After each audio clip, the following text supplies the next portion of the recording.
Hello everyone, welcome to the channel update for August. I hope everyone's July went as well as can be expected with everything that's going on. Hope everyone is staying safe, wearing their masks, and being careful around the record levels of heat that we're getting. So please do stay safe. I want you guys to all be alive to continue to enjoy my videos. So let's just dive right into what's going on with the channel right now. New series started, Chrono Trigger. Playing the DS version. I'm sure many of you are happy, and many people have expressed that happiness in the comments section.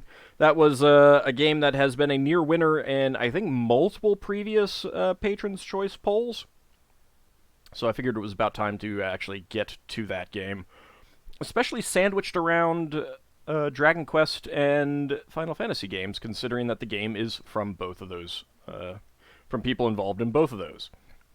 And it shows. I mean, there's a reason why it's widely considered one of the best Japanese RPGs out there, and it's made by people who did two of the longest-lasting series, so kind of makes sense.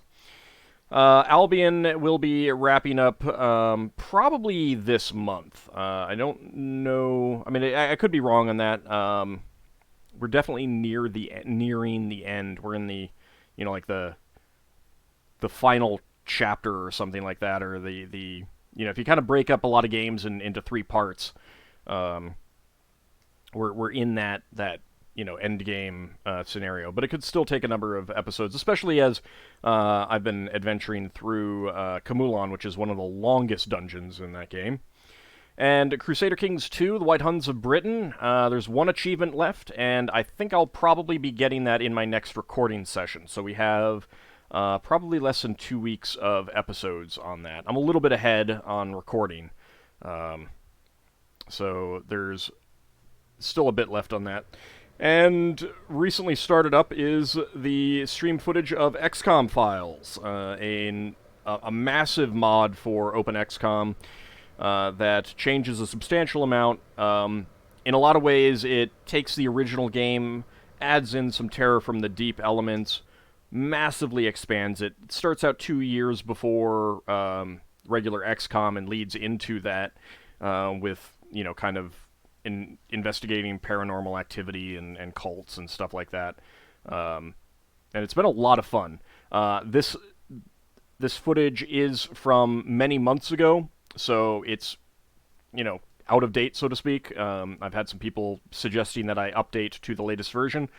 I did do that shortly after that came out, but all of this footage right now that's going live is from before that was even out. So, just as an FYI, you can give me hints and tips and stuff like that, but keep in mind I'm well beyond this point right now, especially considering that I am streaming it 3 days a week at this point. Other than that, the Dokopon Kingdom Let's Play with MysteriousJG and Zerfall, still getting uploaded 3 days a week, but we have wrapped that up. That is done. Now we're kind of discussing what, if anything, comes next. And since there's quite a bit in the tank for that, we got some, luxury of time to consider that sort of thing. And still working on the Spelljammer adventure, the current one, Quest for Adamant, which I'm actually recording this update shortly after finishing the Saturday stream on August 1st. So do check that out if you haven't. It's been a lot of fun, and I got some good loyal viewers on that, and I hope you guys, new viewers come around, check it out, and enjoy watching the campaign. So that's mostly what's going on with the channel. Like I said, last month we had the poll for the Patron's Choice Let's Play for 2020. Baldur's Gate 2 Enhanced Edition was the winner, so that will be following up Albion when that finishes. Probably this month is my guess on when that starts. If not this month, it'll be very early September. I don't think there's a full month of video left in Albion. I don't think that'll get to 100 episodes, but it might. But I don't think it'll get much beyond that. So I'm suspecting that it'll be starting sometime this month.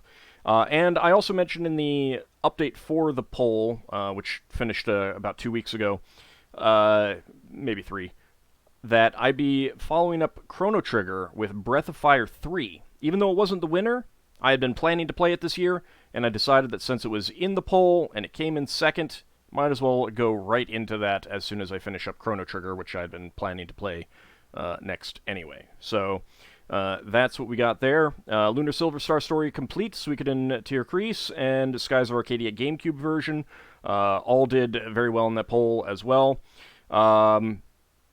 I do own Lunar Silver Star Story Complete, so I will be playing that at some point, but whether that's this year, next year, probably not this year, or some other year is still up in the air. There's so many games that I want to play that it's, I can't get to them all. I've had multiple people asking me, over months and years, like, when are you playing this? Why haven't you played this? And it's like, there's so many things to play. I can't play them all. I wish I could. But Lunar Silver Star Story Complete will definitely be coming eventually. Which is not to say that if I haven't played it by next year, that it should not be in the Patron's Choice poll. It absolutely can be. I've said it before, and I'll say it again, that one of the things that this can be used for is to kind of, jumpstart me on something that I'm planning to play, but not right now. So if there is a game that I've, kind of said that I might play or I'm planning to play, but I haven't, and it's been a while, and you just really want to see me play it, if you're a supporter on Patreon, that can be your choice. That's perfectly fine by me. I do look at the other games that are suggested, and sometimes, especially with ones that I haven't heard of before, I look at them and I'm like, yeah, I might want to play that. So even if it doesn't get into this poll, if it doesn't make it past the preliminary stage and into this poll, and it doesn't win this one, I may still play it. A few games this year that I was definitely looking at and saying, looks kind of fun. I might have to give that some consideration. So, don't lose heart for games that don't win. That definitely doesn't mean that they won't be coming. So that's really what's going on with the channel. It's kind of just plugging away. I'm not going out much, because of COVID and just because I don't that much anyway. So I'm, doing a lot of recording and stuff like that. So that's, what we got going on with the channel right now. As I said, I am streaming XCOM Files and the Spelljammer tabletop campaign. XCOM Files right now are being streamed on Twitch. There is a link on the main page up in the upper right. And you can also find the links in any of my stream videos. I do include those. There will be a link included in this one, of course, as well. If you want to get over there, follow me, and get alerts when I go live, please do so. The XCOM Files get streamed at 4 p.m. Eastern Time, U.S., so that's GMT -5 on Mondays. And then I start around 11:15 to 11:30 a.m. on Wednesdays and Fridays. And then I go to about 2-ish for XCOM Files as well. And the Spelljammer campaign is noon Eastern Time on Saturdays to about 4 p.m. Eastern Time. So please do come out and check those out. Watch them. I'd like to become partner on Twitch. There's a lot of things that benefits that come my way, but the only thing that I am waiting on at this point is average number of viewers. You have to meet 3 primary criteria before you can be considered, and the only thing that I am missing right now is average number of viewers per stream. So if that can get up to the requisite level, then I will be able to become a partner. Right now I am just an affiliate, but that does mean that if you have an Amazon Prime account, or if you have bits, you can support me that way. Those are all welcome. More support with Twitch subscriptions does get me more emotes that you guys can use in channel when you're in the channel when you're subscribed and stuff like that. So if that is a way that you want to support me, I would very much appreciate it. You can also support me over on Patreon, as well as Ko-fi. Ko-fi, I forgot to load the page, but Ko-fi, you can buy me a ham. Delicious, delicious ham. And you can support me over on Patreon. There was a change last month to sales tax. There were a bunch of U.S. states and countries that started implementing sales tax for that support. I've taken a look through it, and it doesn't look like there were many new sales tax amounts. There was I was talking to one of my supporters in Australia, and he did tell me that he got charged sales tax for the first time, and I took a look, and it was just pennies. So they kind of break it down. Certain places, some places charge sales tax on the whole thing. Some U.S. states and some countries are only charging sales tax on certain aspects of support. So even if you support me at $1, that doesn't necessarily mean that if you have a 5% tax rate, you'd actually be charged 5 cents, kind of thing. It may be even less. So, if it's only 10% of my support is taxable, then you would be, and you support me at $1, then it basically would be looking at 10% of $1, and then whatever the sales tax is on that, so 10 cents, kind of thing. So it's not too bad. I was worried about it. They made a big deal about the change, and I made some changes. Unfortunately, I was expecting their report to be a little bit different, and it was basically just, here is what the sales tax was charged for per month per country. And I was kind of hoping it would break it down by tier or person or something like that. So I can't easily tell, like, what is being charged sales tax at my $1 tier and my $10 tier and stuff like that. So it's not as in-depth as I was hoping, but I did make some changes to try to, clean things up and simplify things and make the vast amount of this as just general support, which in most places that, as I understand it, most places that are doing sales tax based on what you receive, that should mean no sales tax on that part. So that's what I was hoping for, and it looks like that's the way it worked out. So I'm pretty happy with that so far. And there were quite a few people who've increased their support recently, and I really do appreciate it. It does mean a lot to me that you guys are willing to throw so much support my way. And even if you can only support me at $1, that still means a lot.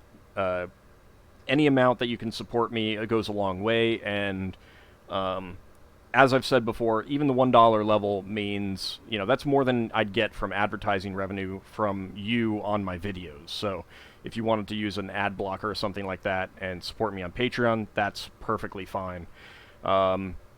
There is a change that's come down the pipe on YouTube with regards to midroll ads. You may have noticed more midroll ads, both on my videos and others. They changed it so that the default every video that you upload is now defaulting to midroll ads on. I didn't notice that for like a week and a half. So there's a bunch of videos that went up live that had midroll ads turned on, and I try to keep that off. So I think I went back and got them all, but do let me know, preferably on Discord, or you can send me a private message on Discord. You can let me know on Twitter, something like that, of a video that you got mid-roll ads on, and I'll take a look, see if I can turn that off.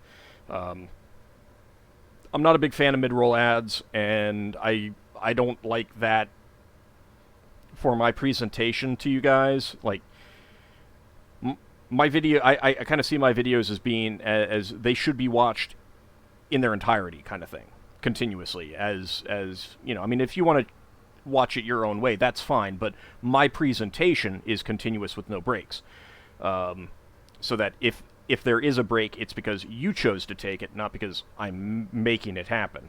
So I don't like mid-rolls interrupting that, so I try to turn them off. I've had a discussion with another creator who thinks from the wording on the upload page, on the video status page, that it means that even if you uncheck the box for midroll ads, they can still have midroll ads, but I'm kind of thinking they're wrong, so we'll see. But it's still going to be a big change. I've double-checked my settings are still set to not defaulting to midroll ads, and they've just changed it. And I've heard them talk. I saw something that, again, could be interpreted in multiple ways, and one of those ways is that eventually they will be turning on midroll ads for all videos longer than 8 minutes. Period. Full stop. I sure as hell hope not, because I've heard from some people with the automated midroll ad placement that they're getting in a 30-minute episode like 8, which is just ridiculous. Should only be one. There should only ever be one in a video that long, you know? That's just kind of crazy. You know, I mean, I suppose maybe 2, but still, like, 8 ad breaks in a 30-minute video is just crazy. Sometimes, like, one person was saying that this was on someone else's video, not one of mine, but they got one after, like, a minute 15 seconds. In the middle of a line of dialogue. So, I don't like them. I try to keep them off. So please do let me know if you notice any going forward. I've tried to turn them off on the videos that I accidentally uploaded with midrolls ads on, but I'm hoping that that has been taken care of. I kind of look at it as, like, especially with what's going on with the economies of basically every country on Earth shrinking because of the coronavirus pandemic. I think a lot of companies, I mean, obviously a lot of companies are going under, having financial difficulties of their own, so they're, you know, and even those that are relatively okay, I think are probably pulling back on advertising to a certain degree, even as more people are watching. So I think that I think Google is trying to push more ads to try to increase their revenue.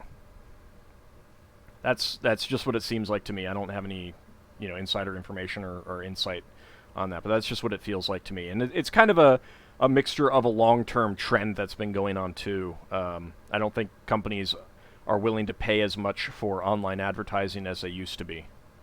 So, again, if you use an ad block and you want to support the channel, Patreon, Ko-fi, Twitch, those are all good ways to do so. Patreon and Ko-fi give me the most for what you send me. Obviously, all of these companies are taking out some fees.